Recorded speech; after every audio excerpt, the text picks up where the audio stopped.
أنا العبد الذي كسب الذنوب وصدته الأماني أن يتوب. أنا العبد الذي أضحى حزينا على زلاته قلقا كئيبا. أنا العبد الذي كسب الذنوب وصدته الأماني أن يتوب. أنا العبد الذي Qiyinlashda biz shu narsa aniq bo'lish kerakki, Alloh subhanahu va taolo bizga rahmat qilish uchun yaratdi bizni. Bizga rahim qilish, bizga kuyinish, bizga rahmat qilish uchun yaratdi Alloh subhanahu va taolo. Illa man rahima robbuka va lizalika xalaqahum. Ana shuning uchun yaratdi dedi Alloh subhanahu va taolo. Rahmat uchun yaratdi Alloh subhanahu va taolo bizni. Asar fil asr al-qudusi, yana hadis qudusi shaklida kelgan asarda shunday kelganki, لو يعلم المعرضون انتظاري لهم وشوقي إلى ترك معاصيهم لتقطعت أوصالهم من حبي ولماتوا شوقا إلي. هذه إرادتي بالمعرضين فكيف بالمقبلين. أجردا مندن yüz örüvatkan, menin yolumdan yirak boğan, bu dinden yirak boğan, yüz örüvatkan, her xil tengir qaş yollarda, hata yollarda ketivatkan kişiler menin ularını kütüvatkanlıqımni bilgen bolsa deydi. Allah. Menin ularını kütüvatkanlıqımni bilgen bolsa ve menin ularının şu özlerinin şu cinayetlerini taşlaşqı boğan iştiyaqım, taşısı olatı dep şu arzu ümitlerim, şunun boğan iştiyaqımni bilgen bolsa, ularının bütün boğum üygüleri menin muhabbetimden, bana boğan muhabbetin parça ketken болады. Parı ketken болады.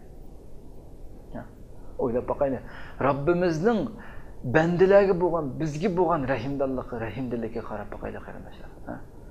Agarda yüz örüvatkan, mendin yüz örüvatkan kişiler hem mening ulağı boğan, mening ularni kütüvatkanlıqım, günahlarını taşlap, cinayetlerini taşlap, men tarafki qaytishini kütüvatkanlıqım, şununga boğan iştiyaqımni bilgen bolsa, ular manga boğan muhabbette ularning butkul üygüleri, boğumları parı ketken bo'ladi.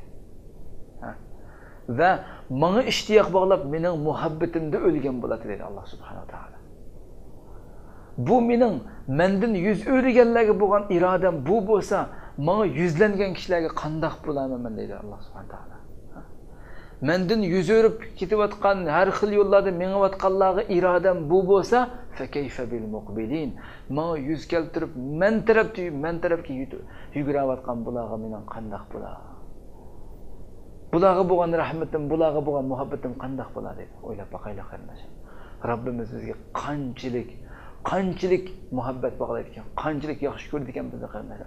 Bizni ana shundoq yaxshi ko'radigan Rabbimizga biz nima qila oldik? Ana shundoq Rabbimizni yaxshi ko'rishga loyiq emasmi shu Rabbimiz? Agarda bir banda ruku qilgan holatida ya Rabbi desa, yaqulullohu lahu, Allah onunga labbayka ya abdi. Ey bandam, men tayyor, men sening qashingga keldim. Nima deysa ey Rabbim deydi. Agar de faiza qala al-abdu wa huwa sajid, agar bir banda secde turup ya Rabbi desa, ey Rabbim deb secdede turup desa, yaqulullohu labbayka ya abdi. Labbayka ey bandam, men nima dading va nima ishing va nima talabing va deb shuna deydi Allah subhanahu wa taala. Agar de faiza qala al-abdu wa huwa asin, bir insan cinayet ötküzüp qilib cinayet ötküzgen haletinde ya Rabbi desa, bu cinayeti tövbe qilib, yaqulullohu lahu, Allah onunga deydi ki, labbeyke summa labbeyke summa labbeyk. 3 qitim labbeyke deydi. Oylap bakayla. Bir bendesinin günahdan qaytishi, asilik qilsa günahdan qaytishi qanchalik xo'shal bo'ldi Allah.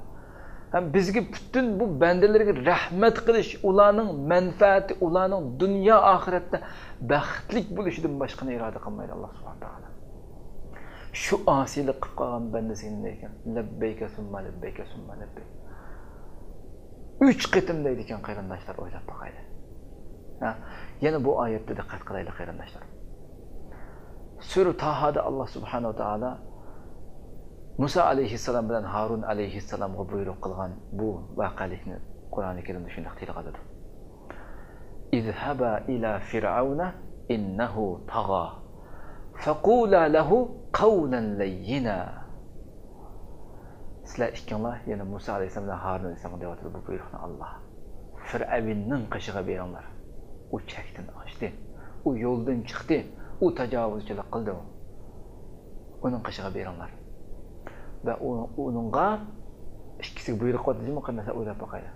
Uningga nayt muloyim, yumshoq so'z qilinglar dedi Alloh subhanahu wa taolo. Bu oyatni o'qib Robbiga munojat qilgan bir inson shunday munojat qilgan ekan Robbiga.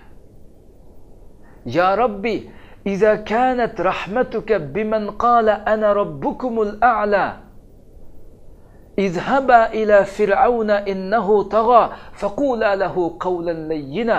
Ey Robbim, agar sening rahmating men sizlarning eng oliy Robbinglar degan kishiga ey Musa bilan Harun ikkinglar Fir'avnning qishig'iga beringlar, u haddidan oshdi, tajovuzchilik qildi, u yo'ldan chiqdi, uningga muloyim so'z qilinglar deb sening agar rahmating yumshoq so'z qilinglar degan bu rahmating men sizlarning eng oliy Robbinglar deyotgan maxluqqa sening rahmating mushundaq bo'lsa, fa kayfa rahmatuka biman qala subhana robbiyal a'la.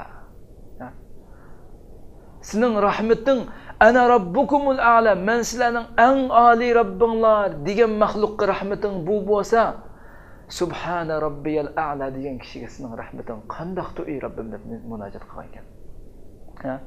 Mening Robbim eng oliy Robbim, eng oliy Robbim, eng pokdir, ulug'dir, butun nuqsonliklardan pokdir degan kishiga rahmating qandoqdir deb shunday munojat qilgan ekan. Va yana va iza kana rahmatuka biman qala ma alimtu lakum min ilahin g'ayri. Fir'avnning men Misr ahliga qarttirdi bu gapni. Misr ahliga. Men sizlar uchun mendan boshqa ilohni bilmayman dedi. Sizlar uchun mendan boshqa ilohni bilmayman sizlar uchun degan kishiga sening rahmating bu bo'lsa, fa kayfa rahmatuka biman qala la ilaha illalloh. Allohdan boshqa iloh yo'q degan kishiga bo'lgan rahmating nimadir deb shunda munojat qilgan ekan Robbiga. O'ylab boqaylik. Haqiqatan Robbimizning rahmati qanchalik darajada cho'ng ekanligini tasavvur qilib boqaylik qarindoshlar. Inna lillahi tis'atan wa tis'ina isman mi'atan illa wahida man ahsaha dakhala al-janna. Allohning berikam 100 ismi bor. 99. Kimiki uni ihso qilsa jannatga kiradi. Mutlaq kiradi payg'ambar alayhisalom.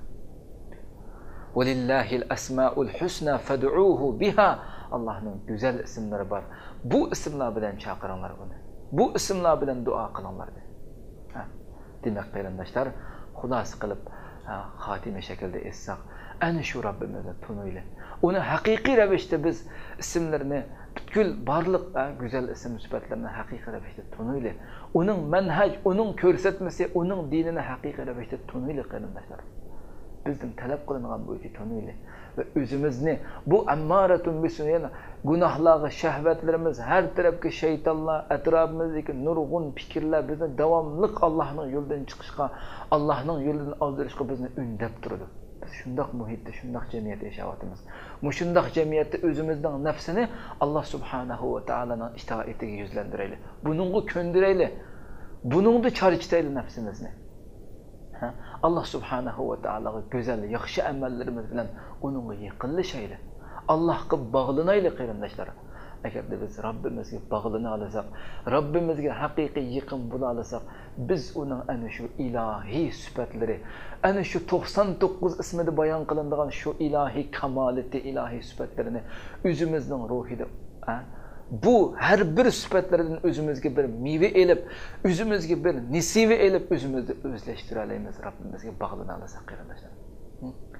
Ana shu vaqtda Robbimizga haqiqiy bog'lana olgan vaqtimizda bizdagi kul amallarimiz, barliq kamtarligimiz bo'lsin, barliq muloyimligimiz bo'lsin, axloqimiz bo'lsin, hammasi yasalma shaklda bo'lishdan qutuladi bu vaqtda.